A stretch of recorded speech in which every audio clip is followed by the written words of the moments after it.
think that would be cool, teleporting in flying cars. I'm Christina Marabando.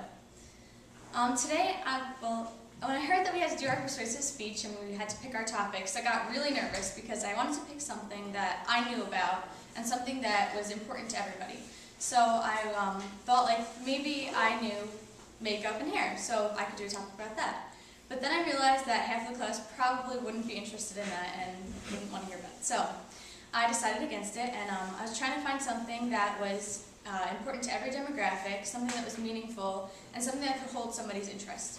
So as I was looking for my topic, I realized that what I wanted to talk about was all around us, all the time, and it's technology.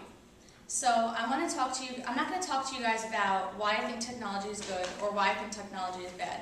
I'm going to give you a couple of points, and then I want you to decide for yourself if you think that we're going in a good way, with technology still being so important in our lives. So I'm going to talk to you about the opposition to technology, technology as a distraction, technology, we can't live with it and we can't live without it, and technology in healthcare. So technology, the opposition to technology. Have you guys ever heard of Gandhi? He's a very important political figure in India. Well, one of the main things he was against was industrialization. One of the main points being was when Britain came over and took over India, they built many factories in India. And all of these factories were taking the jobs away from people. And Gandhi realized that people who were living in areas where their factories were less happy than they were in areas where they were doing jobs that fulfilled their want to be able to do something. So technology in that aspect is bad because we need, as humans, we want to be able to do something and show that we're worth something through what we do. So then in America, computers are taking over, just as factories do too.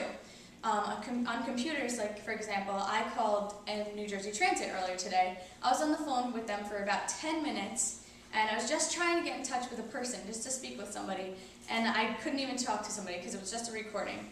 So computers are taking over our lives today, and in this way, not only is technology taking over our jobs and our ability to do work, but it's also being a big distraction to us. When I was doing my speech, when I was trying to write it, I got distracted multiple times. For example, I got at least 3 phone calls, logged onto Facebook at least 20 times, sent and received numbers of text messages that I can't even explain how many I did. I can't even count them. So in this aspect, technology is also bad because it's distracting us from things that we could be doing. When we started speech class, for example, we learned that since the beginning of time till now, our attention spans have decreased. And that's because of technology. I think that when you're sitting at a computer, it's just tempting to just go on the internet.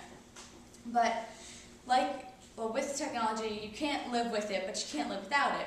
So, for example, when you're on your cell phones, we're all on our cell phones all day long, and we're talking to our friends, just texting and talking about nothing. But then, if we're in an accident, we can pick up a cell phone and call somebody, and within a couple of minutes, they'll be there to help us.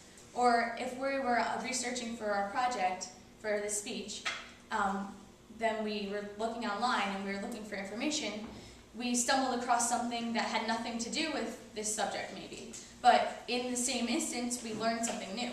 So in this case, technology is also good because it's always there for us to learn more about about something that we don't know.